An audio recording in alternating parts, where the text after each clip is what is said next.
J'ai décidé de vous faire une vidéo un petit peu spéciale puisque c'est une question qui revient assez régulièrement et je me suis dit à l'approche de l'été et même s'il n'y a pas vraiment de saison pour ça, mais bref, à l'approche de l'été, c'est vrai qu'on a peut-être plus envie de prendre soin de sa peau que le reste de l'année, puisque elle est généralement plus mise à nu avec le soleil, etc.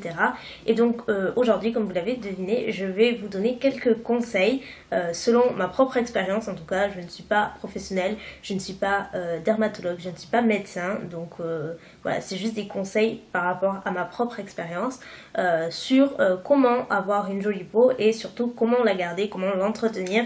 Parce que c'est quand même du travail d'avoir une jolie peau. Il y en a qui ont de très bons gènes et qui n'ont pas forcément besoin de passer par toutes ces étapes pour avoir une jolie peau, mais généralement c'est quand même vachement conseillé et la majorité des personnes ont besoin de passer par ces étapes, dont moi la première. Donc voilà, je vais vous parler, je sais pas combien il y en a, j'en ai quand même répertorié quand même quelques-unes. J'ai essayé de faire quelque chose de le plus complet possible, donc on va commencer sans plus tarder. Donc tout d'abord, c'est juste la base, c'est évidemment d'utiliser des produits adaptés à votre type de peau. Donc peut-être avant de commencer par cette étape-là, si vous ne connaissez pas votre type de peau, c'est la base avant la base quoi. C'est-à-dire vous avez peau mixte, peau grasse, peau sèche, peau déshydratée, peau sensible. Vous avez plusieurs types de peau. Moi j'ai une peau mixte à grasse. Donc mixte, c'est-à-dire qu'elle est plutôt sèche sur les joues, enfin normale à sèche sur les joues et plutôt grasse sur la zone T et surtout particulièrement l'été. Donc ça c'est la peau mixte, c'est ma peau à moi. Après, pour vous aider à définir votre type de peau et pour vous aider à l'identifier, si vous n'y arrivez pas toute seule, vous pouvez demander conseil à un professionnel, à un médecin ou à un dermatologue qui saura largement vous aider de ce côté-là. Quand on prend soin de sa peau, il faut évidemment utiliser, comme je vous le disais, des produits qui sont adaptés à votre type de peau. Si vous avez la peau sèche, n'utilisez surtout pas des produits pour peau grasse qui vont purifier la peau et donc la rendre encore plus sèche et qui vont donc la sensibiliser au maximum. Et vice versa, si vous avez une peau grasse, n'utilisez pas des produits pour peau sèche qui au contraire va apporter beaucoup plus d'hydratation et aura tendance à vous faire briller beaucoup plus. Donc c'est pour ça que c'est très important d'utiliser un produit à votre type de peau et avant tout de connaître votre type de peau. C'est lorsque vous élaborez votre routine soin, donc c'est-à-dire les produits que vous allez utiliser pour vous nettoyer la peau, ou en tout cas pour en prendre soin, donc c'est important d'identifier, je dirais, les besoins de votre peau. En général, on a tous et toutes une période où notre peau, il y a une mouche, où notre peau fait plus ou moins des caprices. Donc identifier ces problèmes-là pour justement en prendre soin davantage, c'est important. C'est-à-dire, je parle principalement de l'acné. Si vous avez de l'acné, achetez un ou deux produits qui sont spécialisés, qui auront une action sur l'acné. Ça peut être la déshydratation sur les peaux très déshydratées, ça peut être sur les taches pigmentaires, sur les taches liées au soleil, à l'acné encore une fois, plein de choses comme ça. Ça peut être pour les peaux matures, pour apporter un tout petit peu plus d'élasticité, de fermeté à votre peau. Donc bien visualiser, identifier les problèmes de peau pour ensuite en prendre soin du mieux possible. Troisième conseil, c'est bien entendu nettoyer votre peau tous les jours, et j'insiste, tous les jours, pourquoi pas même 2 fois par jour, c'est très important. Là je vous invite, si vous le souhaitez, à regarder ma précédente routine soin, donc qui date de quelques mois, mais elle n'a pas énormément changé, en tout cas le principe reste le même. Donc une routine soin, ça consiste tout d'abord à se démaquiller, donc soit les yeux et le visage séparément, soit avec le même produit, peu importe. Vous vous démaquillez, ensuite vous prenez votre nettoyant, donc il existe sous plusieurs formes. Vous nettoyez votre visage, vous rincez, vous passez une lotion qui va ensuite enlever les dernières impuretés liées au nettoyage. Vous appliquez votre sérum, c'est facultatif. Moi j'en utilise pas, mais pour certains types de peau, il y en a qui l'utilisent. Donc vous pouvez utiliser votre sérum et ensuite surtout la crème hydratante. Que vous ayez la peau grasse, sèche, déshydratée, sensible, crème hydratante Et après il y a plusieurs petites options comme le contour des yeux, un traitement pour l'acné, etc. Peu importe. Mais en gros ça consiste à ça, une routine soin. Et du coup, il faut nettoyer, avoir ce rituel au moins une fois par jour. Le matin, moi j'utilise une lotion micellaire en fait pour bien nettoyer ma peau. J'utilise pas de nettoyant parce que je pars du principe que la nuit, voilà, je me roule pas forcément dans la boue. Ma peau reste, je l'ai bien nettoyée le soir, j'en prends beaucoup soin. Le matin, j'utilise pas vraiment de nettoyant, mais c'est pas facultatif, vous pouvez le faire. En tout cas, faites-le au moins le soir, c'est hyper hyper important. La base d'une jolie peau, c'est de bien en prendre soin et de bien la nettoyer. C'est pour tout pareil, votre peau, lorsque vous sortez, elle est soumise aux agressions extérieures, au froid, à la pollution, à la poussière, à tout ce que vous voulez. Et voilà, visiblement, c'est pas forcément visible à l'œil nu, mais je peux vous assurer que c'est bel et bien là, donc il faut à tout prix la nettoyer si vous voulez éviter tout ce qui est boutons et autres petites choses capricieuses que vous ne voulez pas forcément voir sur votre peau en tout cas. Ensuite, j'ai également noté de vous accorder une fois par semaine, par exemple, un peu plus de temps que d'habitude pour prendre soin de votre peau. J'entends par là, mettons, appliquer un gommage, faire un gommage, appliquer un masque. Voilà, ces choses qui prennent un peu plus de temps qu'un nettoyage classique. Et donc là, vous faites votre routine soin classique, mais vous incorporez un gommage pour bien nettoyer votre peau, enlever les impuretés, enlever les peaux mortes, etc. Ensuite, vous laissez poser votre masque, donc toujours adapté à votre type de peau, pas purifiant si vous avez la peau sèche et vice versa. Et c'est important de faire ça une fois par semaine ou une fois toutes les 2 semaines si vous le souhaitez. Donc ce qui m'amène au conseil suivant, c'est de ne pas trop surcharger avec trop de produits justement. Donc j'entends par là ne pas faire des gommages tous les jours, ne pas faire de masques 3-4 fois par semaine, ça ne sert à rien. Ça va vraiment trop vous sensibiliser la peau. Gommage et masque, c'est une fois par semaine, pas plus, ou alors si vraiment c'est indiqué sur le flacon que c'est adapté aux peaux sensibles et que ça peut être utilisé tous les jours, ok, mais la plupart du temps, moi c'est vraiment, voilà, c'est un conseil, selon mon expérience encore une fois, c'est de le faire plutôt une fois par semaine, une fois toutes les 2 semaines si vous le souhaitez, et de le faire quand même, de se tenir un petit rythme régulier, mais pas trop régulier non plus parce que voilà, la peau, on va en prendre soin, on ne peut pas non plus trop la sensibiliser parce que forcément, elle va réagir et elle ne va pas du tout aimer ça. Toujours concernant la partie un petit peu plus cosmétique, c'est de bien nettoyer ses pinceaux. On a tendance à trop zapper cette étape, la plupart des gens n'y pensent pas forcément toujours, mais je pense surtout aux pinceaux pour le teint puisque c'est la partie qu'on vise actuellement. Nettoyer les pinceaux pour le teint très régulièrement, surtout si vous vous maquillez tous les jours. Il faut les nettoyer régulièrement. Donc moi personnellement je les nettoie pas tous les jours parce que je me maquille pas tous les jours et j'utilise pas forcément tous les jours les mêmes pinceaux. C'est vrai que pour le teint actuellement j'utilise plutôt les éponges, les Beauty Blender, mais ça par contre je les nettoie après chaque utilisation parce que sinon ce sont des vrais nids à microbes comme les pinceaux, comme les éponges Conjac, comme les éponges, les Beauty Blender, tout ce qui apporte, tout ce qui passe sur votre peau et qui retient de la matière.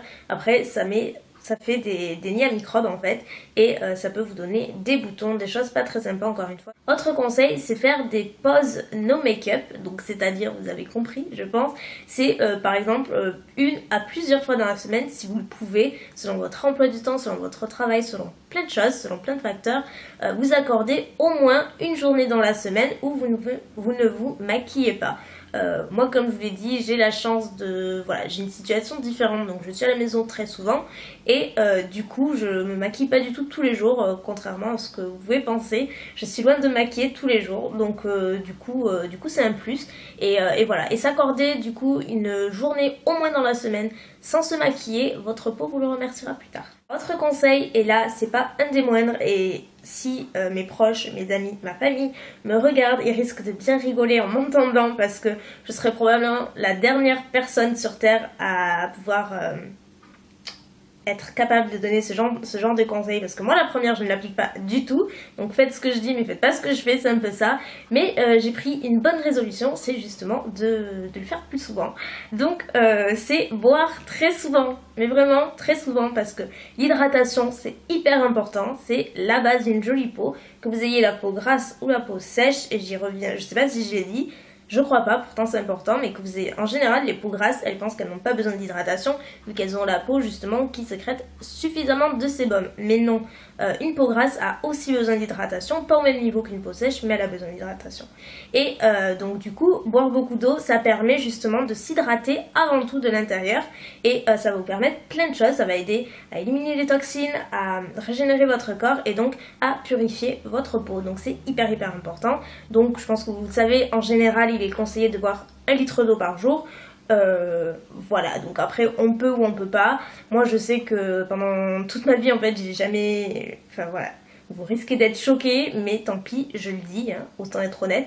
Je buvais à peine un verre par jour. Et quand je dis un verre, c'est pas forcément les grands verres, c'est les verres très classiques. Donc c'est beaucoup trop peu et je peux vous jurer que ça ne m'a pas mené de bonnes choses. Au contraire, j'ai eu de sérieux problèmes à cause de ça. Donc c'est pour ça que maintenant j'essaie de boire beaucoup plus. Et j'ai vu notamment une amélioration sur ma peau depuis que justement je m'y tiens. Donc essayez de boire très souvent, donc si vous n'avez pas forcément envie de boire de l'eau, parce que je sais que c'est pas forcément agréable de boire toujours de l'eau, enfin voilà, moi la première ça me gonfle, vous pouvez varier avec n'importe quel liquide en fait, n'importe quelle boisson, vous pouvez boire des jus, vous pouvez boire du thé, vous pouvez boire, qu'est-ce qu'il y a d'autre, de l'eau, des eaux un petit peu, pas forcément sucrées, mais vous voyez, avec un goût, des grenadines, tout ça, enfin voilà, vous pouvez le varier en tout cas, du moment que ça vous permet de boire, de vous hydrater de l'intérieur, c'est hyper important. Ensuite, également, lorsque vous cherchez des produits pour le teint, que ce soit maquillage ou soins, préférez des produits qui sont non comédogènes. Donc en principe, c'est inscrit sur le packaging, donc sur le flacon en fait, sur le produit.